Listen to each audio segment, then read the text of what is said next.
Hello everyone, आप सबका वांगशन bubble में फिर से एक बार बहुत बहुत बहुत स्वागत है। चलिए आई लव यू 2 के पार्ट 9 को शुरू करते हैं। जहान और ईबो की हैप्पीली मैरिड लाइफ शुरू हो चुकी थी। दोनों भी एक दूसरे के प्यार में पूरी तरह से पागल थे। ऐसे ही एक दिन ईबो मूवी देखना चाहता था, इसलिए जहान पेन ड्राइव लेने के लिए स्टडी रूम में चला गया। तब तक ईबो ने भी अपने कपड़े बदल लिए। उसने बस एक नॉर्मल सा टी शर्ट और शॉर्ट्स पहने थे। जब जहान वापस कमरे में आया तब उसका दिल ज़ोर से धड़कने लगा, क्योंकि ईबो इतने सिंपल से कपड़ों में भी बहुत खूबसूरत लग रहा था। जब ईबो ने पाया कि जहान की नज़रें उस पर ही टिकी हुई है तब वो चिल्लाया, जहान दिन में सपने देखना बंद करो, चलो मूवी देखते हैं। पर तुम फर्श पर क्यों बैठे हो ईबो, ठंड लग रही है, जहान ने कहा। जहान हकलाते हुए बोला। बड़ी मुश्किल से वो अपनी नज़रें ईबो के थाइस से अलग करने की कोशिश कर रहा था। ईबो अपनी आंखें छोटी करते हुए बोला, बहुत मज़ा आएगा गागा, फर्श पर बैठकर टीवी देखने का मज़ा ही कुछ और होता है। आपको भी ये अच्छा लगने लगेगा, कुछ देर मेरे साथ बैठो तो सही। इधर जहान की अपने अंदर के बीस्ट के साथ बहुत तूफानी लड़ाई चल रही थी। जितना कुछ सेंस उसके अंदर बचा था उसने वो पूरा का पूरा मूवी शुरू करने में लगा दिया। ईबो की नज़रें टीवी पर टिकी हुई थी, साथ ही वो अपना कोल्ड ड्रिंक भी पी रहा था। पॉपकॉर्न खाते खाते मूवी के फनी सीन्स के मज़े ले रहा था। इधर जहान भी अपने पलके झपकाना भूल गया था। उसके सामने भी इतनी खूबसूरत लेग्स, थाइज और इतनी रिवीलिंग बॉडी थी। ऐसी हेवनली ब्यूटी देखने की बजाय टीवी की भूतनियों को कौन देखे। जब ईबो को महसूस हुआ कि जहान की नज़रें बस उस पर ही टिकी हुई है, वो जहान की तरफ मुड़कर बोला, काका सोचना भी मत। ठीक है, जहान ने पाउट करते हुए कहा, लेकिन ईबो की आंखें तो तब बड़ी बड़ी हो गई जब उसने जानाकोंडा को जपते हुए देखा। वैसे अंशिका के फैन इस वर्ड का मीनिंग बहुत अच्छी तरह से जानते हैं, जो नहीं जानते वो अंशिका को फॉलो कर लो। व्हाट द फ जहान का, आप क्या करने की कोशिश कर रहे हो, ईबो गुस्से में बोला। जहान ने उसका जवाब तो नहीं दिया, लेकिन वो ईबो की तरफ मुड़ा। ईबो की तरफ देखकर अपने लोअर लिप्स को बाइट करते हुए वो जानाकोंडा को प्यार से सहलाने लगा। फिर अपनी स्पीड बढ़ाते हुए ईबो का नाम लेकर मौन करने लगा। ईबो का मुंह तो खुला का खुला रह गया, बस आंखें बाहर आना बचा था। उसका हस्बैंड उसी के सामने उसी का नाम लेकर खुद को प्लेजर कर रहा था। अचानक से ईबो का गला सूख गया, साथ ही दिल बड़ी ज़ोर से धड़कने लगा। पता नहीं क्यों आजकल ईबो के हार्मोन्स ऐसे ही अचानक से एक्टिव हो जाया करते थे। ईबो ने जोर से जहान का हाथ हटाया, उसे पीछे धक्का दिया और वो तुरंत उसके ऊपर आ गया। जहान जोर से ज़मीन पर गिरा, पीठ पर लग भी गई, लेकिन उसके मुंह से कुछ आवाज़ निकले इससे पहले ही ईबो ने उसके लिप्स कैप्चर कर लिए थे। ईबो, ये तुम क्या कर रहे हो, मुझे अपना काम करने दो, जहान गुस्सा दिखाने की कोशिश करते हुए बोला। तो ईबो ने कहा, कोई बात नहीं ग, आपका बेबी है ना, आपका ख्याल रखने के लिए। कहते हुए ईबो ने अपना काम शुरू कर दिया। अपना दर्द कम करने के लिए ईबो ने अपनी मुट्ठियाँ कसकर जहान के चेस्ट पर रखी हुई थी, इसलिए जहान को उसकी मदद करनी पड़ी। ईबो को कमर से पकड़ते हुए जहान उसकी मदद करने लगा। थोड़ी ही देर में पूरा रूम उन दोनों की आवाज़ों से भर गया। आदत अनुसार जहान एक राउंड के बाद तो चुप नहीं होने वाला था, इसलिए वो ईबो को उठाकर बेड पर ले गया, जहाँ पर उसने अपना बाकी का काम जारी रखा जब तक कि ईबो पूरी तरह से होश नहीं खो देता। अगले दिन जहान की मॉम ने उन्हें एक गिफ्ट दिया, जिसमें जहान और ईबो को हनीमून के लिए न्यूयॉर्क जाना था। लेकिन ईबो की बदकिस्मती से उसने न्यूयॉर्क शहर देखा ही नहीं, क्योंकि हर वक्त जहान उसे लेकर बेड पर ही पड़ा रहता। बेचारा ईबो जहान की मदद के बगैर हिल तक नहीं पाता था, चलना तो बहुत दूर की बात है। और जब कभी भी वो थोड़ा बहुत ठीक फील करता, अगल बगल के लोगों की मेहरबानी से वो फिर से एक बार बेड पर पटक दिया जाता, क्योंकि गलती से कुछ लोग उन दोनों के जोड़े की या फिर ईबो की तारीफ़ कर देते। अगर वो जहान की तारीफ़ करते तो जहान बिल्कुल अनसुना कर देता, लेकिन अगर कोई मुश्किल से एक आध शब्द भी ईबो के बारे में बोलते तो जहान तुरंत उसे उठाकर वहाँ से ले जाता। समय बीतता गया। जहान और ईबो की शादी को लगभग 2 महीने बीतने को आए थे। जहान की बड़ी बहन भी यूएस से वापस आ चुकी थी। उसकी शादी ईबो के बड़े भाई हाइक्वान के साथ कर दी गई।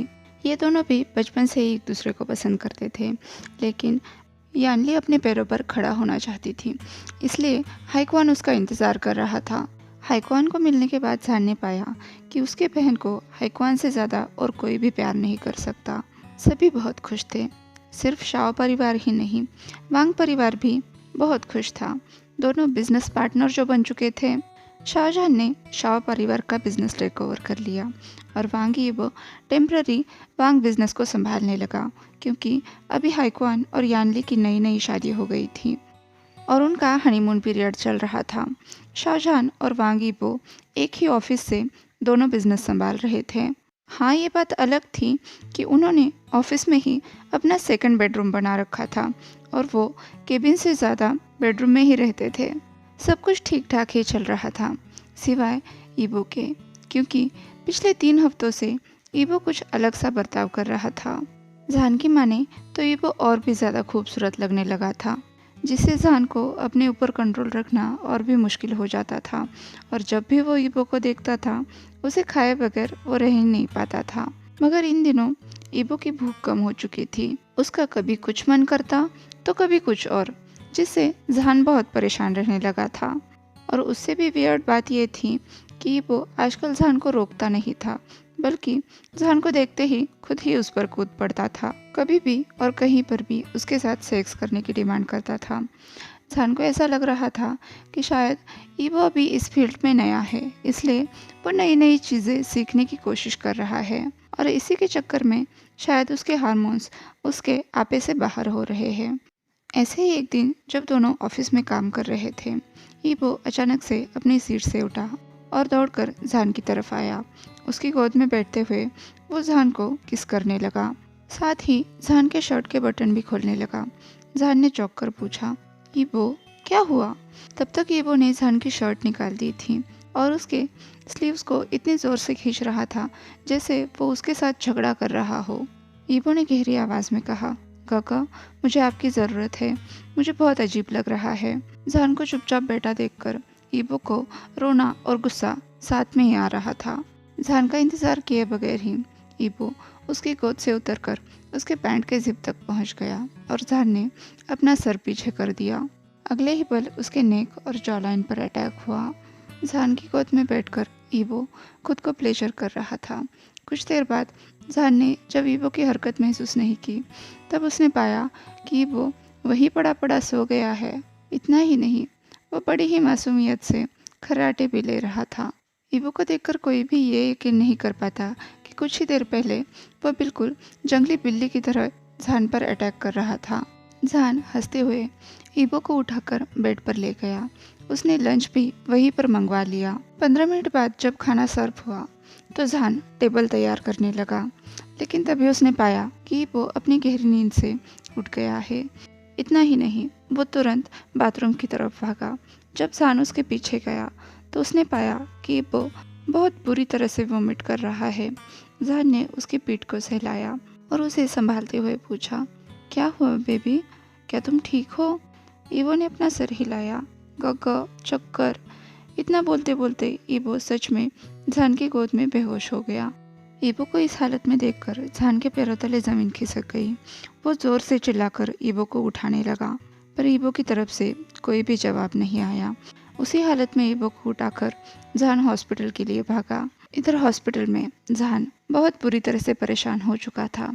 वो ऐसे ही इधर उधर चक्कर काट रहा था, लेकिन ना तो अब तक ईबो की कोई खबर आई थी, ना ही डॉक्टर बाहर आए थे। जब उससे रहा नहीं गया तो उसने दरवाज़ा खोलकर अंदर झाँका। अंदर वेनहान मुस्कुराकर ईबो के बालों को सहला रहा था और ईबो उसके सामने सर झुकाए शर्मा रहा था या मुस्कुरा रहा था।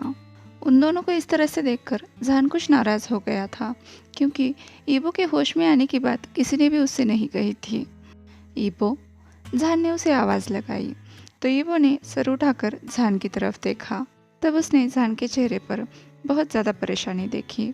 अब तुम्हें कैसा लग रहा है? क्या तुम ठीक हो? जान ने पूछा। ईबो की आंखें फिर से एक बार झुक गई और उसने बस हाँ में सिर हिलाया।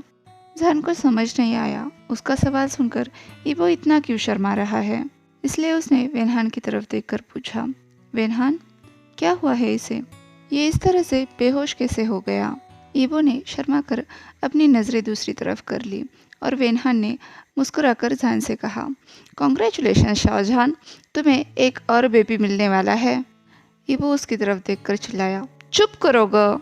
अब धीरे धीरे जहान का भी धीरज खत्म हो रहा था, इसलिए उसने सीधे सीधे वेनहान से पूछा, बकवास बंद करो और मुझे सीधे सीधे बताओ क्या हुआ है ईबो को।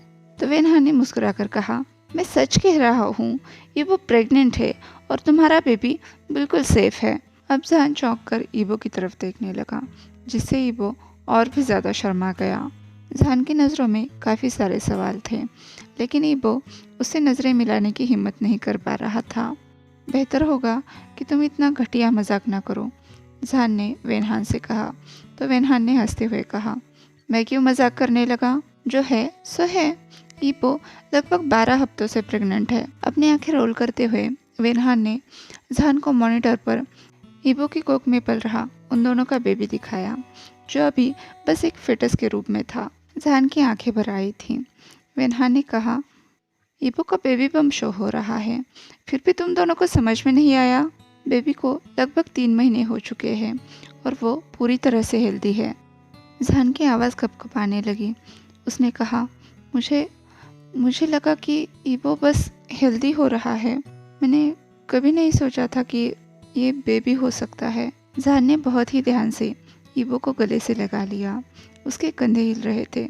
ईबो को समझ आ रहा था जहान शायद बहुत ज़्यादा इमोशनल हो चुका है और अभी वो रो रहा है।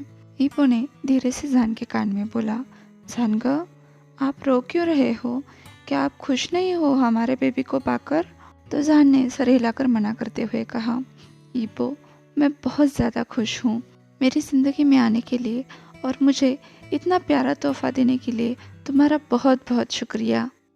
जहान की बात सुनकर ईबो का भी दिल भर आया। तभी जहान ने ईबो से अलग होते हुए उसका चेहरा अपने हथेली में पकड़ा और धीरे से उसके होठों पर अपने होठ टिकाए, बिना वेनहान की चिंता किए। इधर वेनहान ने भी अपनी आंखें रोल कर ली।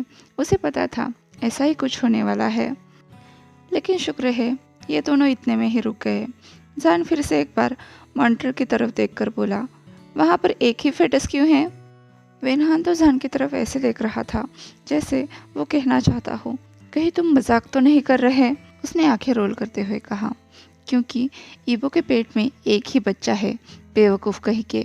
ईबो को कुछ भी समझ नहीं आ रहा था, इसलिए उसने सीधे सीधे जहान से पूछ लिया, क्या हुआ गा? पर जहान के अगले सवाल ने उसके और वेनहान दोनों के रोंगटे खड़े कर दिए। जहान ने पूछा, क्या तुम मुझे बता सकते हो एक साथ ज़्यादा बच्चे कैसे पैदा करते हैं? वेनहान ने उसे जवाब तो नहीं दिया, लेकिन अपने पॉकेट से फ़ोन निकालकर वो किसी का नंबर डायल करने लगा। ग, आप किसे फ़ोन लगा रहे हो? ईबो ने पूछा। मैं अथॉरिटीज़ को फ़ोन लगा रहा हूँ ताकि सरकार को ये पता चले कि बिजनेसमैन शाहजहान एक साथ कई सारे बच्चे पैदा करके चाइना की पॉपुलेशन बढ़ाने के बारे में सोच रहा है, इसलिए मैं उसके एनाकोंडा पर बैन लगाने की सोच रहा हूँ। उसकी बात सुनकर ईबो बहुत ज़ोर ज़ोर से हंसने लगा और जहान उन दोनों को बहुत ही बुरी तरह से घूरने लगा। वेनहान हंसते हुए बोला, जहान, क्या तुम सीरियस हो? तुम सच में जानना चाहते हो कि एक साथ कई सारे बच्चे कैसे पैदा कर सकते हैं? वैसे तो अपना मजाक बनाया जाने पर जहान बहुत ज़्यादा गुस्से में था, लेकिन वेनहान की बात सुनकर वो छोटे बच्चे की तरफ सर हिलाकर उम्मीद से वेनहान की तरफ देखने लगा। तब अपने बेबी बम को सहलाते हुए ईबो ने हंसकर कहा, बेबी, तुम्हारे पापा तो पागल हो चुके हैं। इधर वेनहान हंसते हुए बोला, जहान, नेक्स्ट टाइम ज़्यादा ज़ोर से ट्राई करना। जहान अपनी आंखें छोटी करते हुए वेनहान की तरफ देखकर बोला, तुम्हें पक्का यकीन है इससे काम बन जाएगा? वेनहान ने भी हाँ में सिर हिलाया। इधर ही वो उन दोनों की तरफ गौर से देखते हुए उनकी खुशबुसाहट को समझने की कोशिश कर रहा था, साथ ही अपने बेली पर हाथ फिराते हुए अपने बेबी से पूछ रहा था, बेबी, तुम्हारे डैड और वेनहान अंकल क्या खिचड़ी पका रहे हैं? वेनहान ने फिर से एक बार अपनी आंखें रोल कर ली थी और जहान का चेहरा जगमगा उठा था। उसने ईबो के पास आकर उसे धीरे से फिर से एक बार गोद में उठा लिया। फिर वो दोनों कार से अपने घर के लिए निकल लिए। इस बार जहान बहुत सावधानी से कार चला रहा था, इतनी सावधानी से कि स्कूल के बच्चे भी अपने साइकिल पर उनकी कार के आगे निकल रहे थे। जब ईबो ने उसे स्पीड बढ़ाने के लिए कहा तो जहान ने कहा, नहीं, मेरे दोनों बेबीज़ के लिए इतनी स्पीड अच्छी नहीं है। ईबो आंखों के किनारों से जान की तरफ देखते हुए बोला, हाँ, अब जाके तुम्हें अपने बेबीज़ की फिक्र हो रही है। कल इसी कार में तुमने मुझे बेहोश कर दिया था, भूल गए? इस पर जान हंसते हुए बोला, तब मुझे दूसरे बेबी के बारे में पता नहीं था ना। जान को इतना सिंसियर और केयरिंग देखकर ईबो को बहुत मज़ा आ रहा था। अब वो जान की सारी करतूतें उसे गिनवाने लगा और उसके मज़े लेने लगा। अगर ईबो इस वक्त प्रेग्नेंट नहीं होता तो जान अभी के अभी उसे पूरी तरह से खा जाता। आज के लिए बस इतना ही। आपसे कल मिलती हूँ, तब तक के लिए अपना ख्याल रखिए। वीडियो पसंद आया हो तो लाइक, शेयर और कमेंट कर दीजिए। अगर अभी तक चैनल को सब्सक्राइब नहीं किया है तो सब्सक्राइब भी कर लीजिए। और हाँ, वांगशन बबल में खुश रहिए। Thank you.